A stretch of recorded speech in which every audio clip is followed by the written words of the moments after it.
Every woman knows one thing. As long as she controls the emotional tone, she controls the truth. That's why so many men walk away from conversations confused, guilty, or silenced, without ever discovering what actually happened. But the moment you stop reacting to her emotion and start questioning her structure, everything shifts.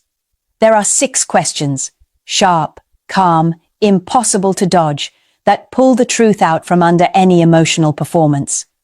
Ask them, and suddenly her confidence breaks, her timeline stumbles, her motive reveals itself. The truth stops being optional. If you're tired of feeling manipulated, tired of guessing, tired of losing ground, you're about to learn the 6 questions that expose everything she hoped you wouldn't notice. What I'm about to teach you isn't theory. It's what I've watched play out in real relationships, over and over, the patterns women rely on, the blind spots men don't see, and the psychological leverage hidden beneath emotional tone. I'm giving you the blueprint, not as an outsider, but as someone who has lived on the inside of this dynamic and knows exactly how the game works. If you value insight from someone who understands both sides, like the video and subscribe.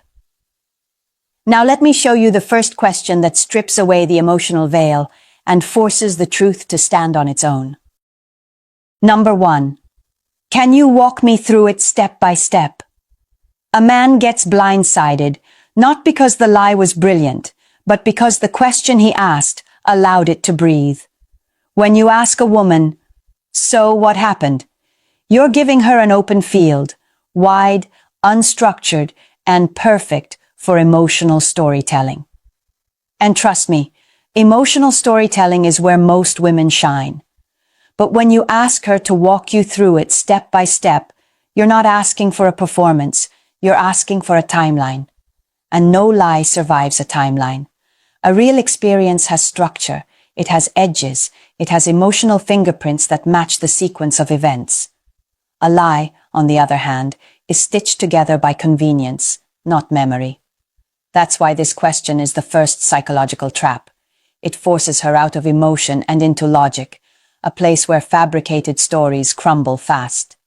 Here's what happens when a woman is hiding something. She'll try to fast forward. She'll jump from the beginning to the ending like she's skipping chapters in a book. She'll gloss over the transition scenes, the moments she didn't rehearse. That's your first crack. Truth moves slowly. Lies sprint. Then comes the hesitation. She'll speak smoothly through the parts she prepared, but the moment she hits an unplanned transition, where she has to recall what she supposedly did next, you'll hear it. The verbal stutter, the sudden pause, that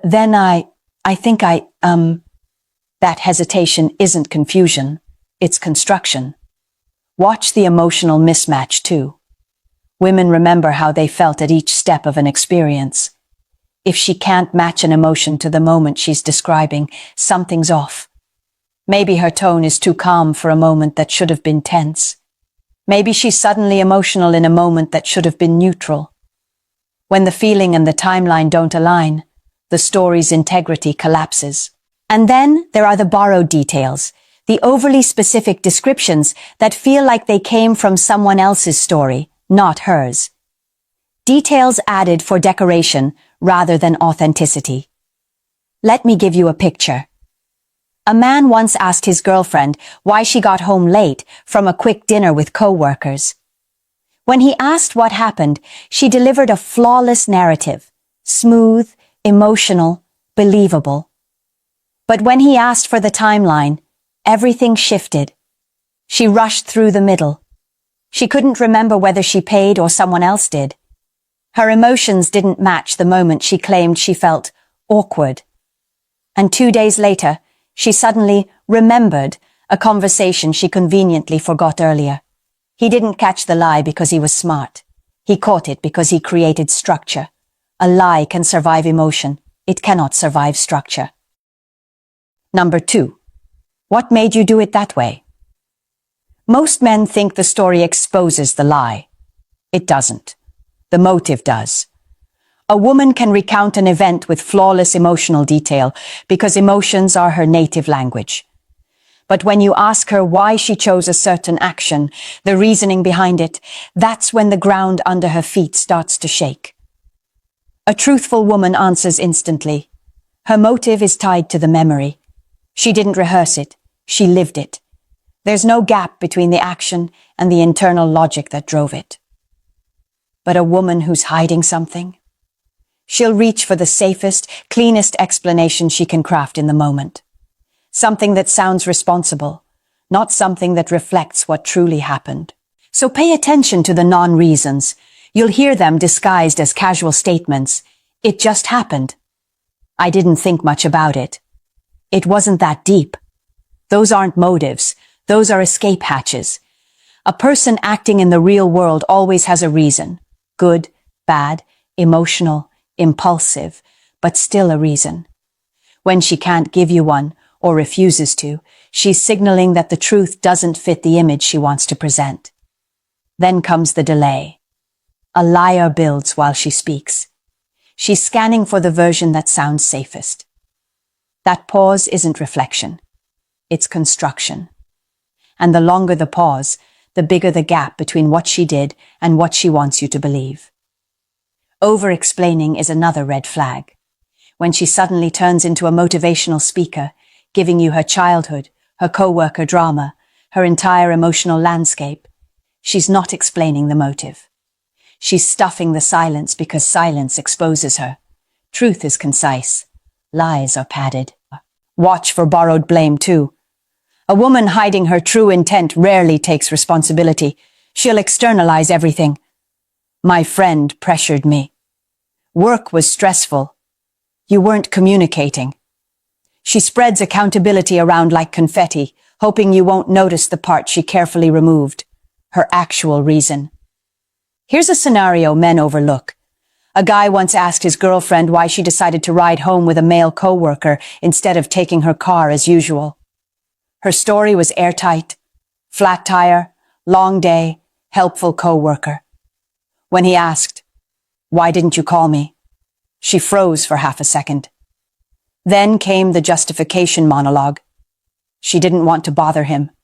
Her phone was dying. She didn't think it mattered. He always overreacts. 4 reasons, none of them rooted in the choice she made. None of them aligned with her past behavior. The motive didn't match the woman he knew. That's the power of this question. Liars rehearse the event, not the psychology. Ask for the psychology, and you'll watch the story collapse from the inside out. Number 3. If I ask the people involved, would their version match yours? This is the question most men underestimate, and the one most women fear. Not because it's aggressive, not because it's confrontational, but because it shatters the protective bubble every lie depends on: privacy. A lie is delicate. It survives only when it stands alone. Bring other people into the picture, and suddenly the story has to align with realities she can't control. A truthful woman doesn't flinch. She may be confused as to why you'd need outside confirmation, but she stays grounded. Her version matches the world she actually lived through. But a woman who's bending the truth, you'll see it instantly. In her eyes, in her posture, in the way her breath changes before she even speaks. You've touched the nerve she was hoping you wouldn't find. Expect immediate defensiveness. She might say, "Why are you trying to start drama?" Or, "Why don't you trust me?" These aren't answers. They're shields. A deflection is the quickest way to avoid the one thing she dreads, being held next to someone else's account. Then comes the counterattack. A woman who's hiding something will try to flip the spotlight off herself and onto you. Suddenly, you're insecure, controlling, overreacting, or making a big deal out of nothing. Notice what she's doing. She's not protecting the truth. She's protecting the lie by dismantling your confidence. Pay attention to the urgency. A liar wants the subject closed, immediately.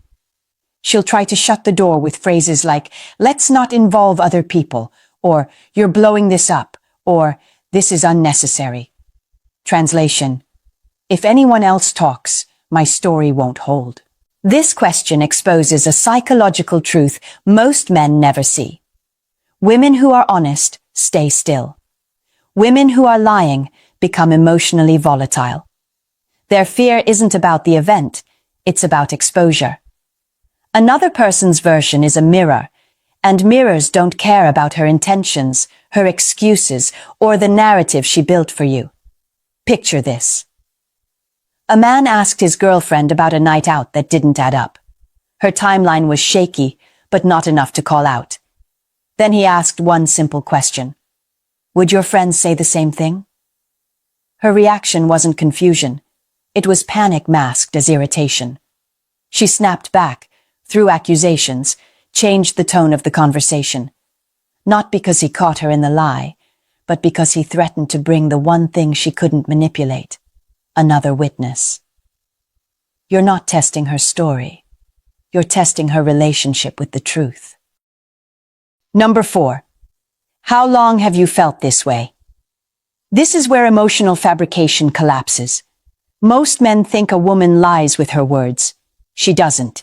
A woman lies with her timeline. Because real feelings don't appear out of thin air. They have history, texture, residue. Fake feelings, on the other hand, have no origin. They're created for the convenience of the moment, and this question forces her to trace them backward into a past that doesn't exist. A woman telling the truth can walk you through her emotional journey with clarity.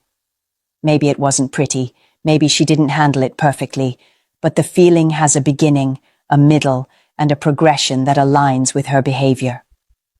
A lying woman? She can't do that. She'll reach for vagueness. It's been a while. I don't remember exactly. It just built up. Listen closely. These aren't timelines. They're smoke screens. Watch for emotion-behavior mismatch. If she claims she's felt disconnected for weeks, but her behavior has been affectionate, consistent, even enthusiastic, something is off. Real emotions leak into actions. Pretend emotions don't. Then there's the story shift. The subtle adjustments she makes mid-sentence once she realizes her timeline doesn't make sense. She'll say, I started feeling this way last month. Then moments later slip into, well, maybe it was more recent. These aren't clarifications. These are repairs. Over-smoothing is another sign. A woman fabricating emotions will present her emotional history like a clean, even line. No nuance, no contradictions, no tension. But real emotional journeys are messy. They have spikes, regressions, doubts, moments where she second-guessed herself. When her emotional timeline sounds like it was ironed flat, she didn't live it. She scripted it. And pay attention to sensory memory. Women remember how emotions felt, the knot in their stomach, the late-night overthinking, the shift in the way they looked at you. Those sensations stay in the body. If she can't describe any of it, the feeling isn't real. Here's a scene that plays out more often than men realize. A man confronted his girlfriend about suddenly claiming she'd been unhappy for months. Yet in those very months, she was planning trips, initiating intimacy, sending affectionate messages, and making future commitments. When he asked, How long have you felt this way?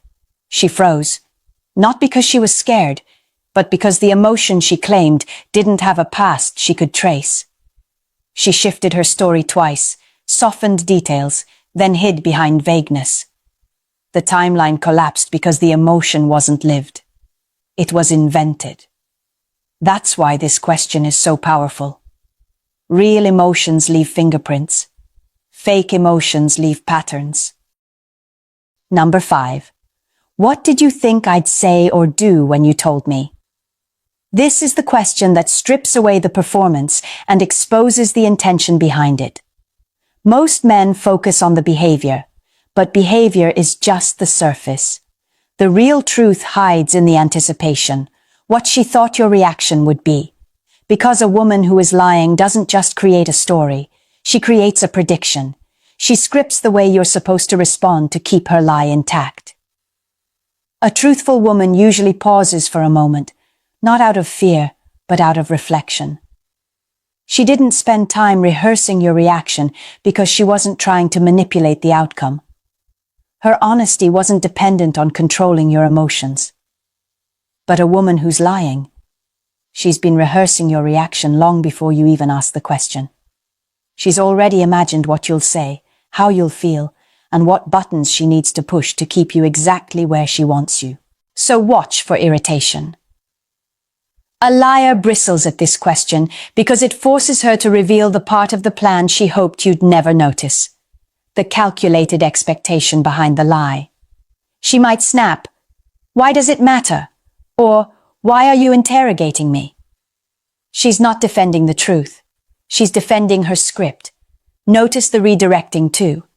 Instead of answering, she'll pivot the spotlight onto you, your tone, your past mistakes, your emotional reactions.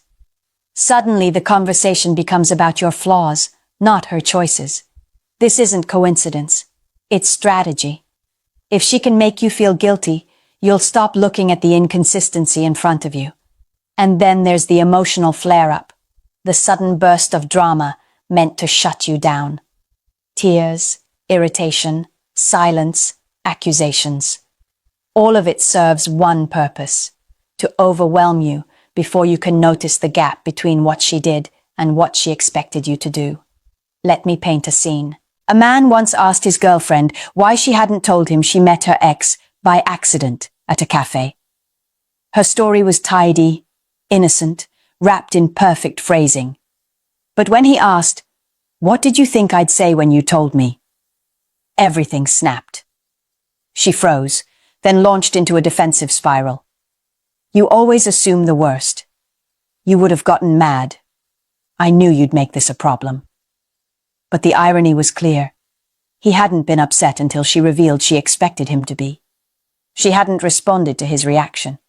She had responded to the reaction she predicted, the one she used to justify hiding the truth.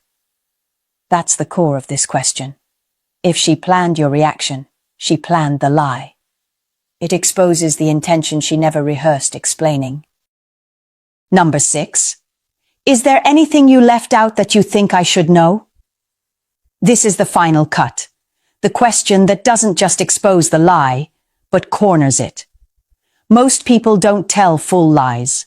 They tell edited truths, versions with the sharp edges shaved off, the inconvenient details removed, the dangerous parts softened so they can keep control of the narrative. That's why this question works like nothing else. It forces her to stop defending the story and start examining it. And that moment of examination is where liars fall apart. A truthful woman answers quickly, cleanly, without emotional friction. She knows what happened, she knows what she told you, and she knows there's nothing lurking in the shadows. But a lying woman? She enters self-correction mode the second these words leave your mouth. You can watch her retreat inward, scanning the story she built, checking for holes she hopes you didn't notice. Look for the body language shift, the sudden swallow, the long blink, the shift in posture, the glance away.